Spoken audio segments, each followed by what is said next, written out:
The Chinese leader steadfastly refused to negotiate with the Japanese, even though his troops were faring poorly. In October 1938, he withdrew farther into China's vast interior, moved the country's capital from Peking to Chongqing, and created an alliance with his communist opponent Mao Zedong. The two bitter enemies battling for control of their homeland united in the common cause of repelling the Japanese. The Japanese reacted swiftly and brutally.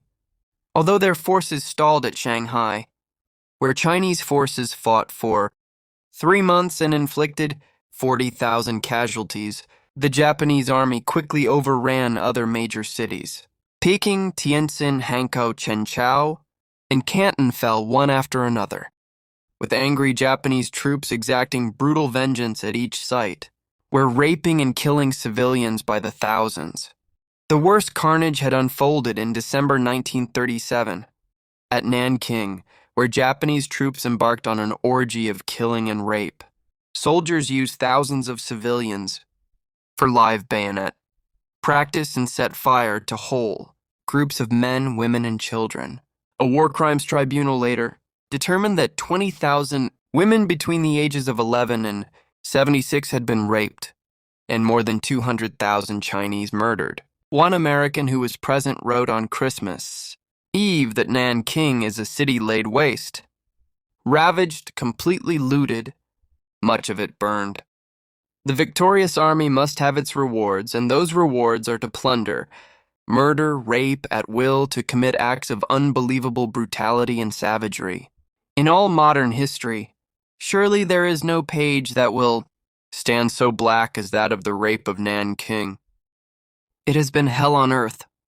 The United States protested these criminal acts against a nation with which they shared sentimental bonds developed by American missionaries who had long worked in China. Since no nation was willing or able to mount military action to deter the Japanese, the critical words achieved nothing. The Japanese continued to plunder China at will. In Japan, Ambassador Grew cautioned Roosevelt that the nation rode a risky path by attacking Japan verbally without appropriate military force to back up the words.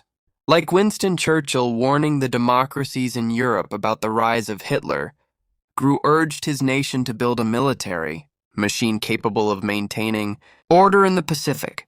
Otherwise, Grew added, one side or the other would eventually have to eat crow. Roosevelt agreed with his ambassador, but embroiled in rescuing the devastated American economy from the Depression, he unfortunately could do little to stop the Japanese.